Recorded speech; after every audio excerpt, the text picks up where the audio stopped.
Salut à tous les parieurs, à tous les fans de pronostics, j'espère que vous allez bien et bienvenue dans cette nouvelle vidéo de Paris Sportif. Et aujourd'hui, la France et la Ligue 1 au programme, je vais vous donner mes 10 pronostics, mes 10 points de vue pour les matchs de championnat. Comme d'habitude, n'oubliez pas de lâcher un petit like, de vous abonner à la chaîne YouTube et de me mettre dans les commentaires vos pronostics. Et si on pouvait également pour cette vidéo dépasser la barre des 2000 likes, ce serait génial, alors bombardez-moi le petit pouce. Je me présente rapidement pour les personnes qui ne me connaissent pas, alors moi c'est Thomas, je suis dans les paris sportifs depuis 12 ans et rentable depuis 2017. J'utilise pour cela une technique de pronostic sécurisé, double chance, draw no bet, home no bet, away no bet, les pronostics over-under sécurisés ainsi que les paris à handicap. Je suis également le fondateur de la société LT Sport Consulting dans laquelle j'accompagne et propose mes pronostics à tous les parieurs qui le souhaitent. Donc si vous souhaitez en savoir plus, recevoir tous mes pronostics et consulter mon bilan depuis 2017, tout se passe sur mon site mentor-prono.fr, vous avez le lien du site dans la description. Petit conseil pour placer vos pronostics, je vous conseille le bookmaker Pinacle en passant par Asian Connect où les codes sont très intéressantes, vous avez le lien dans la description. Je vais maintenant vous donner mes pronostics accompagnés du score que j'envisage pour les matchs. Comme je le précise dans toutes les vidéos, je le dis, je le répète, ce sont uniquement des points de vue, ce ne sont pas des pronostics à jouer en score exact et ce ne sont pas non plus forcément des pronostics que je joue personnellement. Je le redis, mes propres pronostics sont disponibles sur mon site. Autre point, je vous conseille toujours de parier en sécurisant vos pronostics et j'explique tout ça dans cette vidéo. Si les cotes du double chance et du draw no bet de l'équipe que je vois gagner sont inférieures à 1,50, vous devrez donc placer un home no bet ou un away no bet pour faire gonfler la cote. Et si dans les trois cas, la cote reste inférieure à 1,50, il ne faudra pas parier sur ce match. Début de cette journée 17 de Ligue 1 ce dimanche à 15 h, les Merlus de Lorient se déplacent sur la pelouse d'Angers. Concernant le SCO, la situation est catastrophique. Ils ont réalisé une première partie de saison cauchemardesque et pointent logiquement la dernière place du classement, seulement 8 points en 16 matchs, un goal average de -20, 12 défaites enregistrées en 16 journées et dernier point, Angers possède la pire défense de Ligue 1 avec 35 buts encaissés. Pour la reprise, Angers affrontait une autre équipe de bas de tableau et ils se sont inclinés contre Ajaccio 1-0. En face, Lorient, qui après un début de saison énorme est en train de marquer le pas, 6 matchs de suite en championnat sans la moindre victoire. Et comme Angers pour la reprise après ce mondial, ils se sont inclinés contre Montpellier au stade du Moustoir 2-0. Mon point de vue pour ce premier match, on a ici deux équipes plutôt en difficulté. Je vais partir sur un nul 1 partout avec un avantage de sécurisation au Merlus. Second match, on file du côté de Monaco et du stade Louis II, les Monégasques affrontent l'équipe de Brest. Les locaux, après un début de saison très irrégulier, sont clairement montés en puissance. Ils sont aujourd'hui à la 5e place. Ils restent également sur un succès 3-2 du côté d'Auxerre grâce notamment à un doublé de son jeune attaquant Ben Seguir. En face, les Brestois, saison clairement catastrophique, ils ont longtemps occupé la place de lanterne rouge. Ils sont aujourd'hui, après leur défaite 4-2 contre Lyon, 17e et premier relégable. Selon moi et en toute logique, je vois Monaco supérieur et gagner ce match, je vais dire 3-1.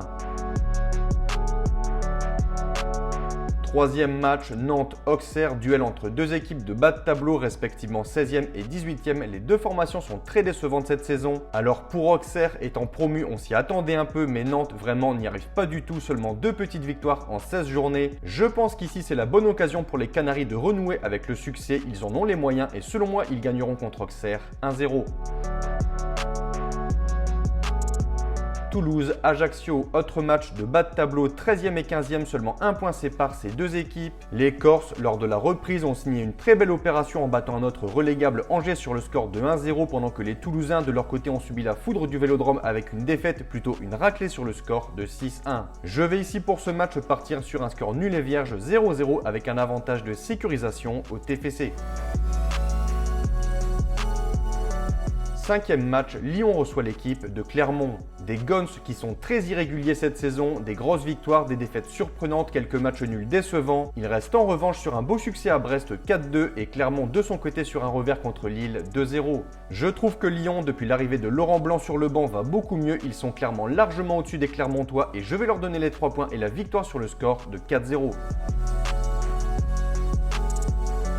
Sixième match, c'est l'affiche de cette journée direction Lens et le Stade Bollaert. Le Racing Club de Lens joue contre le Paris Saint-Germain. On a ici les deux premiers du classement, tout de même déjà 7 points entre les deux équipes. Paris reste sur une triste victoire contre Strasbourg 1-0. Lens de son côté sur un nul 0-0 du côté de Nice. Très bonne saison des deux côtés. Les Parisiens, forcément, on a l'habitude depuis plusieurs saisons, mais ici les Lensois sont dans la continuité de la saison passée. J'espère vraiment pour eux qu'ils accrocheront une place européenne en fin de saison car clairement ils le méritent. On peut s'attendre à un gros match, une grosse ambiance. Ça fait 2 ans que les Lensois n'ont pas perdu contre les Parisiens à domicile. Mais mon point de vue, je m'attends ici à un petit succès du PSG 2-1.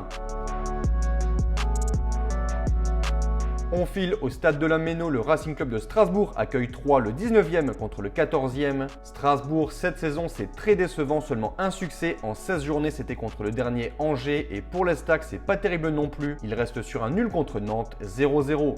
Les Troyens sont favoris, mais je pense que Strasbourg, ici, signera son deuxième succès de la saison, je vais dire 2-0. 8e match, direction Lille et le stade Pierre-Mauroy. Le LOSC reçoit une équipe en forme. Reims, en effet, reste sur 8 matchs sans la moindre défaite, ce qui leur a permis de remonter au classement à la 10e place. Ils ont également, après la trêve, signé une superbe victoire contre Rennes 3-1, grâce notamment à un doublé de son attaquant Balogun qui a déjà marqué cette saison 10 buts en 16 matchs. Attention à ce déplacement, Lille, c'est très costaud. Le jeu proposé par les Lillois et la tactique de Paulo Fonseca est très agréable et très offensive. Ils viennent de signer une belle victoire à Clermont 2-0. Il reste également toute compétition confondue sur 8 matchs sans la moindre défaite, 6 victoires et 2 nuls. Au classement, les Dogs sont 6e avec seulement 1 point de retard sur Monaco. En cas de succès, Lille potentiellement pourrait même atteindre la 4e place. Je vais donner la victoire aux Lillois ici à domicile contre Reims, 3-0. 9e match, duel du Sud, Montpellier au stade de la Mosson reçoit l'Olympique de Marseille. Deux équipes qui ont signé une belle reprise après la trêve. Les Montpelliérains qui restaient en Ligue 1 sur 7 matchs sans victoire avec notamment 6 défaites ont renoué avec le succès contre l'Orient 2-0. Au passage très beau coup franc de TJ Savanier et en face, les Marseillais qui avaient conclu par 2 succès contre Lyon et Monaco espéraient continuer sur cette lancée et c'est chose faite, 6 buts, 6 buteurs différents et au final une raclée contre Toulouse 6-1. Je m'attends ici à un beau match, je vais dire 2-2 avec un avantage pour les Marseillais en away no bet. On conclut cette journée par un match entre Rennes et Nice. Les Rennais, après une superbe série de 20 matchs sans aucune défaite, sont tombés sur une belle équipe de Reims avec à l'arrivée une défaite 3-1. Pour conserver au moins leur 4e place, ils doivent réagir et gagner ce match contre Nice. Je pense qu'ils le feront 2-1. Donc voilà pour mes pronostics et je vous conseille une dernière chose. Si vous souhaitez gagner au paris sportif et être rentable sur le long terme, il faut parier sur les meilleurs bookmakers, ce qui vous permettra d'augmenter considérablement vos bénéfices. Pour ma part, j'utilise le bookmaker Pinacle via le broker Asian Connect et dans cette vidéo, je vous explique étape par étape comment parier sur Pinacle. Vous avez le lien en description. Pour conclure, je rappelle que tous mes pronostics sont disponibles sur mon site. N'hésitez pas si vous avez des questions et sur ce, je vous dis à toutes et à tous une très bonne journée. Bon pronostic, ciao ciao!